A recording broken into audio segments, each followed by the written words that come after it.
There's a man at your gym right now wearing a $40,000 Rolex. He drives a leased BMW. He posts photos from rooftop restaurants every weekend. His Instagram looks like a luxury magazine. His checking account balance, as of this morning, is $187. There's a woman 3 lockers down from him wearing a $20 Casio watch and faded yoga pants. She drives a 10-year-old Honda Civic. She has not posted on social media in 4 years. Her net worth, quietly, is $6.3 million. Most people would look at these two and assume the first is wealthy and the second is struggling. They would be exactly wrong. After 35 years of teaching finance, I have learned to spot the patterns.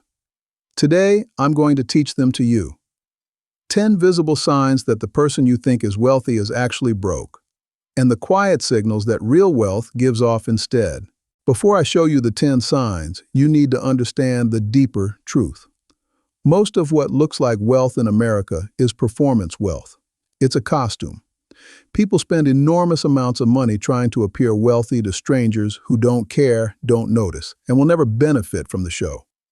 The performance-wealthy person has a deep psychological need to be perceived as successful. They confuse the appearance of success with actual success. They live in a constant state of financial fragility while looking impressive on the outside. The actually wealthy person, by contrast, has nothing to prove. They've already won. They have no need to convince strangers of anything. They become quiet. They become invisible. They become the people you walk past at the grocery store and assume are retired school teachers. The signs I'm about to show you separate these two groups instantly once you know what to look for. Sign 1. They wear logos on everything. Take a careful look the next time you encounter someone who is signaling wealth aggressively. Their belt has a giant double G for Gucci. Their shirt has Balenciaga splashed across the chest. Their handbag has the Louis Vuitton pattern repeating every 2 inches. Their shoes have a designer label visible from 20 feet away. The genuinely wealthy almost never do this.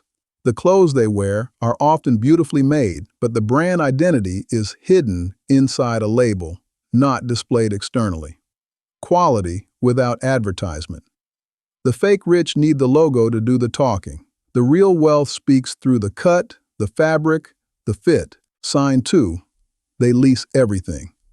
The fake rich person tells you proudly about their Tesla, their Range Rover, their Mercedes. What they don't tell you is the small detail at the bottom of the lease agreement. They don't own the car. They pay $900 a month for a vehicle they will return to the dealership in 3 years with nothing to show for it. They've effectively paid $32,000 to drive a car they will never own. Compare this to the actually wealthy person who paid $28,000 cash for a quality used car and will drive it for 12 years. By the math, the leaser will spend over $400,000 on cars across their lifetime. The owner will spend less than $100,000. The difference, invested at 7%, becomes $1.8 million at retirement. Sign 3. Their social media is a museum of consumption. Open the Instagram of someone who is performance wealthy and you'll find a curated gallery of purchases. The new car parked under a perfect sunset. The 5-star hotel infinity pool. The Michelin restaurant tasting menu photographed from above. The luxury vacation. The designer bag unboxing. Every post is an advertisement for their lifestyle directed at strangers. The genuinely wealthy person's social media tells a different story. They post photos of their family, their dog, their garden, a book they're reading. They don't need their followers to know they have money because they're not trying to convince anyone of anything. Sign 4. They talk about money constantly. The fake rich person mentions their salary in casual conversation. They tell you what they paid for things. They drop the names of expensive restaurants they went to last weekend. They reference vacations to specific destinations that signal cost. Every interaction with them is laced with subtle financial signaling. The genuinely wealthy almost never do this. They consider discussions of money in casual settings to be vulgar. They don't tell you what they paid for their watch. They don't mention their vacation home unless it's relevant. They don't reference their portfolio over dinner. The wealth is there. They simply have no need to perform it verbally to people who didn't ask. Sign 5. They live in apartments they can barely afford. The fake rich person rents the most expensive apartment they can possibly qualify for. The luxury high-rise in the trendy neighborhood. The downtown penthouse with the view. They pay 40 to 50% of their take-home income on rent just to live in the building. The actually wealthy person, even with substantially more income, lives below their means by deliberate choice. They might own a modest house in a normal neighborhood. Their housing costs run 15 to 20% of their income, sometimes less. The fake rich live to be impressive at home. The real wealthy live to be financially free. Sign 6. They buy rounds for the table. Pay close attention at dinners and parties. The fake rich person is the one who insists on grabbing the check.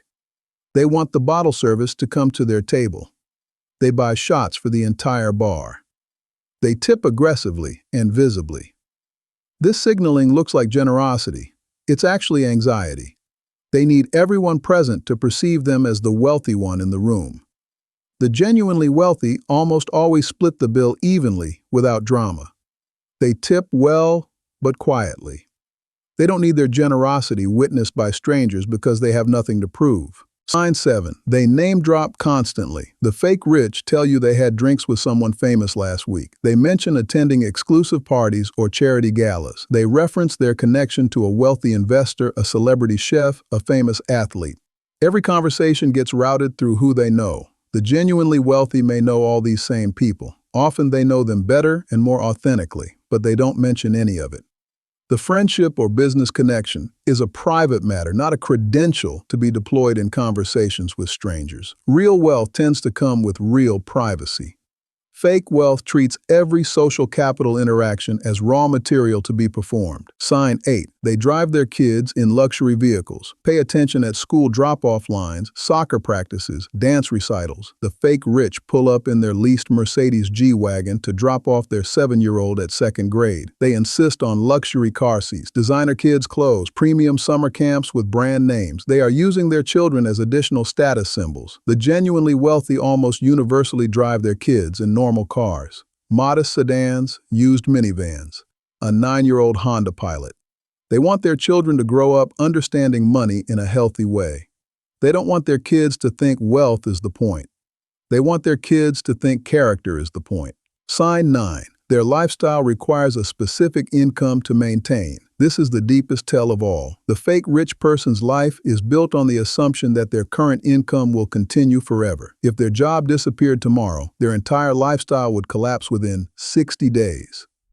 The leased cars, the high-rise apartment, the credit card balances, the subscription services, the dining out, the vacations. All of it requires the paychecks to keep flowing. The genuinely wealthy have built their lives on assets, not income. If their job disappeared tomorrow, almost nothing about their life would have to change. They've been quietly accumulating things that pay them while everyone else was accumulating things that take from them. Sign 10. They cannot stop comparing themselves to others. Watch carefully. The fake rich person is always measuring their neighbor's car, their colleague's promotion, their friend's vacation, their cousin's house. They are perpetually anxious about whether they are winning the visible competition. The genuinely wealthy don't play this game. They've internally defined what enough looks like for them. They've made peace with the fact that someone, somewhere, will always have more. They don't measure their life by comparison. They measure it by their own internal benchmarks: freedom, time, family, health, purpose. They became wealthy by being indifferent to other people's wealth. That's the final and deepest sign. Remember the man at the gym at the beginning of this video, the one with the $40,000 Rolex and $187 in his checking account, and the woman 3 lockers down with the Casio watch and $6 million quietly built over decades. They walked past each other a dozen times that morning. Neither one knew the truth about the other. The man assumed the woman was struggling. The woman didn't think about the man at all, because she'd stopped comparing herself to others 20 years ago. That's why she has the $6 million. That's why he has $187. The signs were visible all along. Now that you can see the signs, you have a choice to make. The first choice is what to do with this new information. You can use it to judge people. You can roll your eyes at every leased BMW and every Louis Vuitton handbag. That would be a waste. The second choice is more powerful. Look at your own life with brutal honesty. Which of these 10 signs apply to you? Not in a way that produces shame, in a way that produces clarity. Every sign you can honestly check off is a place where your money's leaving you to perform a role you didn't even know you were playing. You can drop the role today, quietly, without telling anyone. Stop the leasing. Stop the brand display. Stop the comparison. Start building actual assets. Within a decade, the people who used to think you were behind will start wondering how you got so far ahead. The visible game is rigged. The invisible game is the real one. Choose carefully. Your future self is watching.